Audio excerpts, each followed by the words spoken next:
geez, I feel like that parent that always promises their kids, like, I'm going to do this for you. Don't you worry. We going to play cats later tonight, Johnny.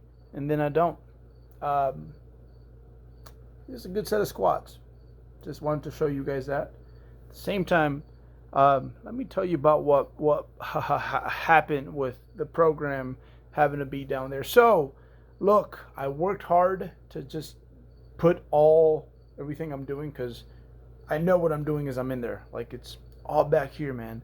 I laid it out, and I'm like, man, that is good. Right on. I forgot to press the save. That's literally what it came down to. And then, like, my week got a little crazy. Or the first time I made it, I'm like, man, this is too chicken scratchy. And then the second time, look at that pause. The second time, when I fixed it, and it was very readable, that's what happened. But it's going to be up there with this. It's going to be up there with this. Click that link. It works. There you have it. You see, nothing fancy schmancy, but it works. So here we go, man. So squats went well. Man, this leg press. So I came back to this gym again simply because I wanted a little bit more of this one here. And not only that, I had a good squat day. My training partner had a really good squat day.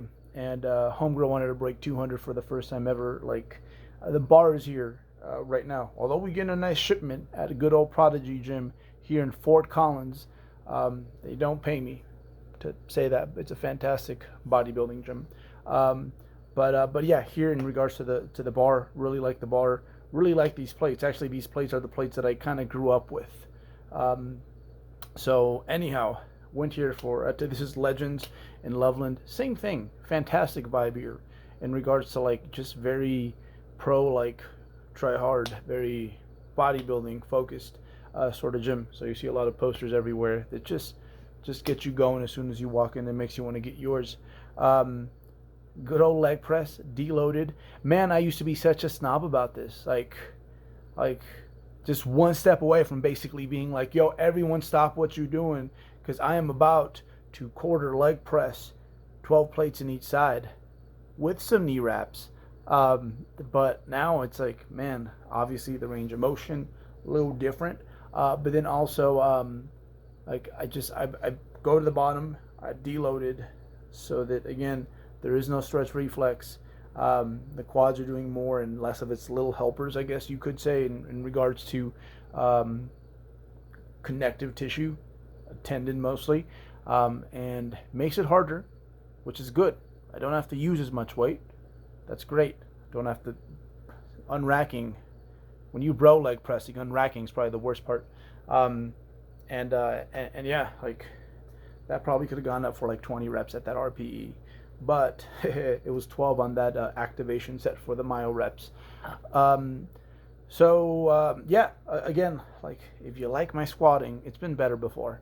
If you like my leg pressing and you envy those ankles, look at this right here. Like, don't take this for granted. You can't see, but what I'm actually doing, like, once I find my groove on this contraption here, is I'm actually kind of lightly pressing downwards a little bit more to just really, really get into that end range of what my ankles can do at this point. That's probably the one thing I have noticed in regards to aging as an athlete. It's just my my ankles just a little bit more stiff than they used to be. Used to play up a lot of pickup ball, actually, and like my right ankle is one that kind of gives me trouble sometimes, and that's ironically the one that actually took me out of that hobby. Me and my brother used to be like we used to just chase games all over the Bay Area, in particular the East Bay, oh, there you go, you can see I'm doing it. And what honestly just really sealed the deal, and like, gym is what you're doing now, bodybuilding, lifting, right, was I strained my ankle really bad this one time, and kept re-aggravating the damn thing, and but I could squat, so I was like, all right, so I guess this will do. So things worked out, I guess, right? But yeah, terrific day. This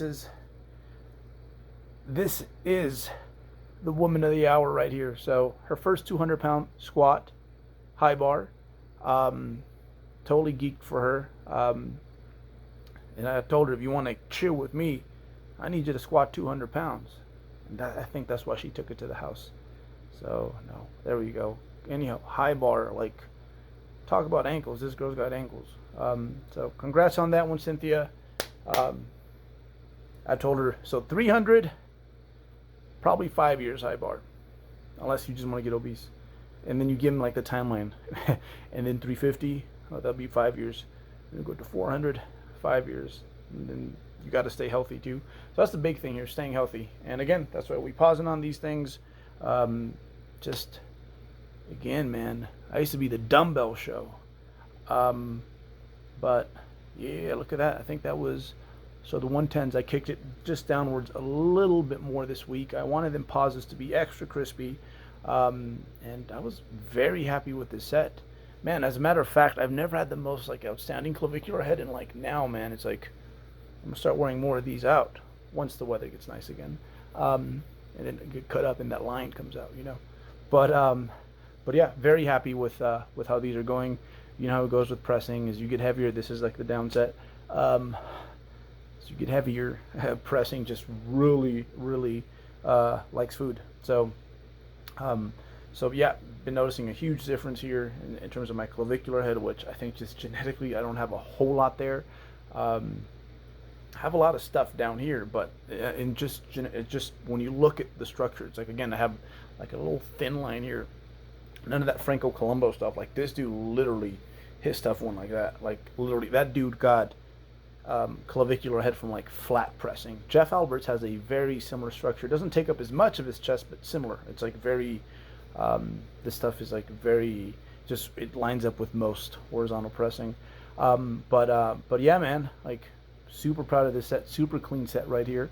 And again, I've learned to be patient, man. And you know, like you really get that form extra crispy. What ends up happening is that when you do diet, you don't lose as much. You know, you do not lose as much, and that's what I want to do. Like, it's always a goal. In every prep, I've done it a little bit better, but we hope to improve upon that even more so. So this is kind of a new thing. Just kind of threw this in here. So some dips, 2 push-ups, nice little superset. Most of my pressing work actually gets done on this day. So you'll see I have about, I think, a total of, we'll say, somewhere in the neighborhood of, I think, 12 to 15 sets on this day. But then my second day is only, whatchamacallit, like 4 sets of pressing, of chest pressing anyways. So I could split it down the middle, like half and half. But again, one of the reasons for this is that's one of the things that you kind of balance out when you're playing with, frequency, right? It's like muscles, a little bit more dynamic of a tissue, but to me, it's just, it my shit survive a little bit more when I have one day when I do a lot, and then my second day that I, train my pushing musculature. In this case, we're talking about my pecs. It's just a little bit less. So just by the time I get to my next push day the next week, I'm like nice and fresh. So again, that's kind of sort of where, again, customizing the situation to your needs. Man, I've done a number on my shoulders over time, as I've mentioned here a few times before, but they're feeling really good right now. So whatever I'm doing in terms of this combo, it's really working. So we're going to keep riding that out just a wee bit longer. One thing is for sure, my shoulder's happy, my triceps happy. So I think during the quarantine, during the lockdown, I was running around with some elbow issues, but that's cleared up a lot. So I'm actually getting really close to like PR territory here. And again, like for me, triceps, just my arms in general, look, they're not bad. If I was a casual lifter, I'm like 100%, like I'm too sexy for some sleeves, like that sort of deal. But when I'm up there against guys that, just freaks with freaky arms, genetically, like I need all the help I can get. So no, I understand, like, hey, good looking arms, but it's definitely something that we have to improve upon. And for that, especially for me, historically, elbows, shoulders, probably been the area that gives me the most trouble. But this combo in terms of like the frequency has been working well. This was a big surprise. So this was 110 for a set of I don't even know. I think it was pretty. I think it was like 8 reps, perhaps somewhere around there, with little pauses. I really like my form on this one. So this is like the first free weight movement I ever did. When I was finally brave enough to go, when I was a noob, from just the machines that were kind of self-explanatory to like that time I told you guys, that personal trainer Otto, baby, if you out there, you helped me out a lot, man. Taught me the free weights. It was the dumbbell flat press. I think that was my first one, or the incline, probably both. But anyhow, this was my first free weight movement that I mastered. So doesn't surprise me that I caught my groove like that quickly. So 110s with pauses. I could probably do 8s with like 120. Again, we're working this thing back up slowly. Historically, I've done some nasty shit with the pressing, man. There's just one point where, just for funsies, this was back in 2011. This was 2011. This set was not nearly as good. I actually kind of cheated on my protocol here. I should have backed down right after that big one. This was more like it. But yeah, I think I did. So I did 150-pound dumbbells for like sets of 5, I believe, weighing 175 pounds. So yeah, when it comes to this movement, it fits me like a glove. So if I stay healthy, which I should, Bert, this is on you if you don't, I can see this one going like really freaking far, and us getting to the point where like, yo, we're doing some pretty good weight. So I wouldn't be surprised if like 120, 125 with pauses for my top set was being hit on the flat pretty soon here. So not bad, and it'll continue to climb, especially if I decide to forego competing next year and just continue on with this off season. So this is a new addition right here. I think I like this machine. We'll see. We'll keep playing around with it. But as of right now, yeah, it's again. So I was doing CO rows prior to this with the dumbbells, and look. A lot of the times it just comes back to logistical stuff, man, and like the whole dumbbell area, especially at the time that I go to the gym, is just packed with people. So I feel like kind of with all this back stuff we have here, just feel like kind of a d-bag, like just taking up space there. So anyhow, instead of taking up space in the Harlem Shake area, I'm like, you know what, we'll do this thing. So hey, there you go, different angle of the gym. So as you can see, we have a big selection of stuff.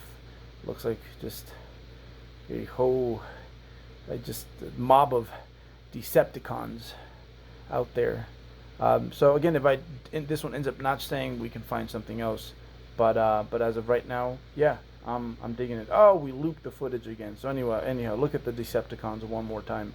But yeah, so far so good. I like the strength curve. Obviously, if you look at it, it helps you out a little bit where you're biomechanically like the weakest, which is you get closer to your torso on a pull.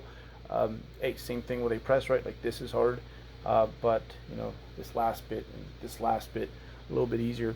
So yeah, we'll see. If not, there's quite a few other pieces that we can play with, but for right now, this one seems to be doing the job. And I like this angle because, hey, look, I look all right. The arms look all right. But yeah, last thing in regards to like modern news, good morning. We're throwing that one out for a little bit. I just want to get good at this lift, the Romanian deadlift. So rate my Romanian deadlift. Feel free to just troll this one, man. Snatch grip. I like snatch grip. It just helps. It's easier to keep the bar close to me. I feel like it makes my torso just a little bit more rigid. This was the first set, and the next one will be the last set. And you can see the bar speed definitely slows down. So it looks all right. It's just going to be better. I'm not going to give myself too much grief because it's new. But yeah, I feel like I look pretty decent on a good morning, but I don't know what happens, man. But anyhow, that was this week. Successful week, staying healthy, building momentum. I think I have 3 more weeks before we actually decide to take a week off and just chillax, do nothing. I like the whole 1 week off thing, to be honest. give myself, again, 2 to 3 weeks of vacation from the gym every year. And my athletes who take that, I absolutely give that to them, and it makes a difference. I think it's helped me stay healthy over the last few years since I started doing that, and then it gets you really excited to get back in there. So anyhow, that's it. If my spreadsheet isn't down there, feel free to go on my last Instagram post and just leave me a bunch of eggplant emojis, because I deserve that. All right? Love y'all. Thank you for showing up yet again.